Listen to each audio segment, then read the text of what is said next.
പ്രിയരെ, ഇത് പുലർകാല വിചിന്തനം. ഇന്നത്തെ പുലർകാല വിചിന്തനത്തിൽ നമ്മൾ ധ്യാനിക്കുന്ന വിഷയം എന്താണ്? മാതാപിതാക്കളുടെ യഥാർത്ഥമായ ഉത്തരവാദിത്തം. ഓരോ മാതാപിതാക്കളെയും ദൈവം കുഞ്ഞുങ്ങളെ നൽകി അനുഗ്രഹിക്കുമ്പോൾ അതിൻ്റെ പിന്നിൽ ദൈവത്തിന് വ്യക്തമായ ചില തീരുമാനമുണ്ട്. അവർക്കുണ്ടാകുന്ന മക്കളെ ആ ദൈവനിയോഗപ്രകാരം വളർത്തിയെടുത്തുകൊണ്ട് വരിക എന്നതാണ് ദൈവ മാതാപിതാക്കൾക്ക് നൽകുന്ന പ്രാഥമികമായ ഉത്തരവാദിത്തം. ദൈവഹിതം പൂർത്തീകരിക്കുവാൻ മക്കളുടെ കൂടെ തുണയായി നിൽക്കുക, മക്കളുടെ ദൈവഹിതം എന്താണെന്ന് ജീവിതത്തിൽ മുൻകൂട്ടി അറിയുക, തങ്ങളറിഞ്ഞ ദൈവഹിതത്തിലേക്ക് ഈ മക്കളെ ഓരോ നിമിഷവും കൈപിടിച്ച് കൂട്ടിക്കൊണ്ടുപോവുക. ഇതാണ് മാതാപിതാക്കൾക്ക് ദൈവം നൽകുന്ന ശക്തമായ ഒരു നിയോഗവും ഉത്തരവാദിത്വവും. ഇങ്ങനെ തൻ്റെ മകനെ ജീവിതത്തിൻ്റെ ദൈവനിയോഗത്തിലേക്ക് കൂട്ടിക്കൊണ്ടുപോയ പരിശുദ്ധ കന്യകാ മാതാവിനെ കുറിച്ച് തിരുവചനം ഇപ്രകാരം പറയുന്നു. അത് കാനായിലെ കല്യാണ വിരുന്നിൽ വെച്ചാണ്. യേശു തൻ്റെ ആദ്യത്തെ അത്ഭുതം പ്രവർത്തിക്കുന്ന സമയത്ത് കാനായിലെ കല്യാണ വിരുന്നിൽ പങ്കെടുക്കുവാൻ വേണ്ടി യേശുവും കന്യകാമാതാവും ശിഷ്യന്മാരും ഒരുമിച്ച് ആ വീട്ടിലേക്ക് പോയി. പക്ഷെ ആ വീട്ടിൽ ചെന്ന് കയറുമ്പോൾ ഗൃഹനാഥൻ, മണവാളൻ വല്ലാതെ അസ്വസ്ഥനായി, ആരെയും കാണാനുള്ള ശേഷിയില്ലാതെ വീടിനകത്ത് ഇരുന്ന് കരഞ്ഞിരിക്കുകയാണ്. മാതാവ് കടന്നു ചെന്ന് കാര്യം ചോദിച്ചു. അപ്പോൾ അവർക്ക് ആ വീട്ടിൽ ഇനി വിളമ്പുവാൻ വീഞ്ഞ് അവശേഷിക്കുന്നില്ല. വിവാഹത്തിന് ക്ഷണിക്കപ്പെട്ടിരിക്കുന്നവർ വന്നു കഴിയുമ്പോൾ അവർക്ക് വിളമ്പാൻ ആ വീട്ടിൽ വീഞ്ഞില്ല. വല്ലാണ്ട് പരിക്ഷീണിതരായി പോയിരിക്കുന്നവരുടെ കണ്ണുനീരിനെ കന്യകാമാതാവ് ഏറ്റെടുത്തു. അമ്മ എങ്ങനെയാണ്? ഒരു മനുഷ്യന്റെയും സങ്കടത്തിന് മുമ്പിൽ ആ അമ്മ പിടിച്ചു നിൽക്കില്ല. അത് തൻ്റെ വിഷയമാക്കി ഏറ്റെടുക്കും. അതുകൊണ്ട് പ്രിയരെ, നീ കരയുന്നുണ്ടെങ്കിൽ കന്യകാമാതാവ് നിന്റെ അരികിലുണ്ടാവും കേട്ടോ. അമ്മ ആ വിഷയം ഏറ്റെടുത്തു. മകന്റെ അടികൾ ചെന്നിട്ട് പറഞ്ഞു, അവർക്ക് വീഞ്ഞില്ല. അപ്പം മകൻ പറഞ്ഞൊരു വാക്കുണ്ട്, സ്ത്രീയെ, അതിനെനിക്കും നിനക്കും എന്ത്? എൻ്റെ സമയം ഇനിയുമായിട്ടില്ലല്ലോ. എന്താണ് ഈ സമയം? തിരുവചനത്തിൽ പ്രിയപ്പെട്ടവരെ, ക്രിസ്തു തൻ്റെ മരണത്തെ സൂചിപ്പിക്കുന്ന വാക്കാണത്. സമയമായിട്ടില്ല.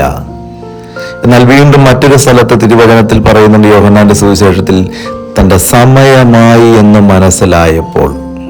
അപ്പോൾ യേശു മരണത്തെ സൂചിപ്പിക്കുവാൻ വേണ്ടി ഉപയോഗിക്കുന്ന പദമാണ് സമയം. പറയുന്നു, പറഞ്ഞ വാക്കിന് ഇങ്ങനൊരു അർത്ഥമുണ്ട്.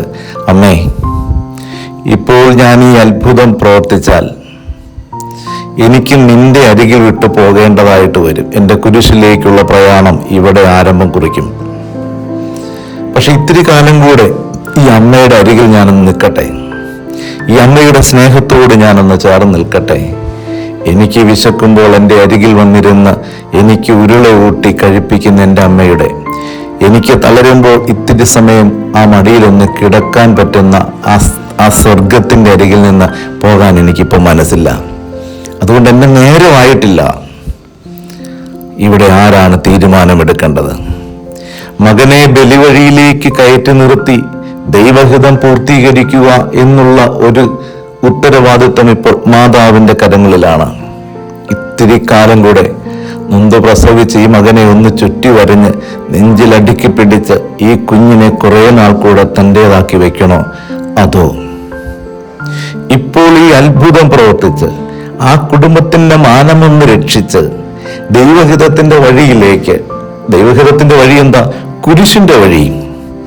ആ കുരിശിൻ്റെ വഴിയിലേക്ക് ഈ കുഞ്ഞിനെ ഒന്ന് ഇറക്കി വിടണം. മാതാവ് തീരുമാനിക്കണം. അവിടെ പ്രിയപ്പെട്ടവരെ, പരിശുദ്ധ കന്യകാമാതാവിന്റെ കണ്ണുനീരിന്റെ ബലി ആരംഭിക്കുന്ന സ്ഥലം കാനായിലെ കല്യാണ വിരുന്നാണ്. അമ്മ പറഞ്ഞു, ആളുകളെ വിളിച്ചിട്ട് പറഞ്ഞു, അവൻ പറയുന്നത് ചെയ്തോളാൻ പറഞ്ഞു.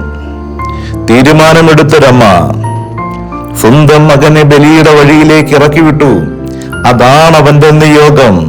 ആ നിയോഗത്തിന് കൂടെ നിൽക്കുക എന്നുള്ളതാണ് തൻ്റെ ജീവിതത്തിന്റെ വിശുദ്ധിയും ലക്ഷ്യവുമെന്ന ദൈവത്തിന്റെ ഹിതമെന്ന് തിരിച്ചറിയുന്ന ആ അമ്മ മകനെ ബലി വഴിയിലേക്ക് ഇറക്കി വിട്ടു. അവൻ പറയുന്നത് ചെയ്തോളാൻ പറഞ്ഞു. മകൻ മൗനമായി അമ്മയെ അനുധാവനം ചെയ്തു. ആ വീട്ടിനകത്തേക്ക് കയറി ചെന്നു. ശൂന്യമായ കൽഭരണികളിൽ തേവി നിറച്ച വെള്ളത്തെ വീഞ്ഞാക്കി മാറ്റി അവൻ തൻ്റെ ആദ്യത്തെ അത്ഭുതം പ്രവർത്തിച്ചുവെന്ന് തിരുവചനം പറയുന്നു. പ്രിയപ്പെട്ടവരെ, ഇവിടെയാണ് ഒരമ്മയുടെ കഥനത്തിന്റെ വഴി ആരംഭിക്കുന്നത്. ഇന്നലെ വരെ തൻ്റെ അരികു ചേർത്ത് നിർത്തിയ മകനെ ഇന്ന് ദൂരെ കാണുന്ന കുരിശിന്റെ വഴിയിലേക്ക് ഇറക്കി വിടുക. ആ വഴിയിൽ അവനെ ശക്തനാക്കി പിന്തുടരുക. അവനെ ആ കുരിശിലേക്കൊന്ന് കയറുവാൻ വേണ്ടി സഹായിക്കുക. ദൈവഹിതം പൂർത്തീകരിക്കാൻ സഹായിക്കുക. ഇതിനോളം പോരുന്ന ഒരു മാതൃത്വം ലോകത്തില്ല. എല്ലാ മാതാപിതാക്കളുടെയും ജീവിതത്തിന്റെ പ്രാഥമികമായ അർത്ഥം ഇതാണ്: സ്വന്തം മക്കളെ ദൈവഹിതം എന്താണെന്ന് തിരിച്ചറിഞ്ഞ് അതിലേക്ക് കൂട്ടിക്കൊണ്ടുപോവുക. അവിടെ കണ്ണുനീരുണ്ടാകും, അവിടെ വേദനയുണ്ടാകും, അവിടെ ഒരുപാട് മുറിവുകളും ഉണ്ടാകും.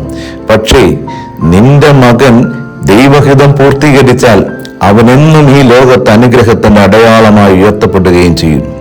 ക്രിസ്തു ഇപ്പോൾ എങ്ങനെയാ? അവൻ അനുഗ്രഹത്തിന്റെ അടയാളമാണ്. അവനെ ഏറ്റെടുത്ത കുരിശോ അതും അനുഗ്രഹത്തിന്റെ അടയാളമാണ്. നമുക്കൊന്ന് കണ്ണടച്ച് പ്രാർത്ഥിക്കാം. ഈശോയെ, ഈ പ്രഭാതത്തിൽ ഞങ്ങൾ നിന്നെ ആരാധിക്കുന്നു, സ്തുതിക്കുന്നു, മഹത്വപ്പെടുത്തുന്നു. ഓരോ മാതാപിതാക്കൾക്കും ദൈവഹിതം തിരിച്ചറിയാനുള്ള കൃപ നൽകണമേ. ഓരോരുത്തർക്കും അവരുടെ ഹിതം പൂർത്തീകരിക്കാൻ പറ്റണമേ. മക്കളെ കുരിശിന്റെ പാതയിലൂടെ നയിക്കാനുള്ള കഴിവും കരുത്തും ഓരോ മാതാപിതാക്കൾക്കും നൽകണമേ. അങ്ങനെ ഞങ്ങളുടെ കുടുംബവും കുടുംബജീവിതങ്ങളും അനുഗ്രഹത്തിൻ്റെതായി മാറണമേ. ആമേൻ.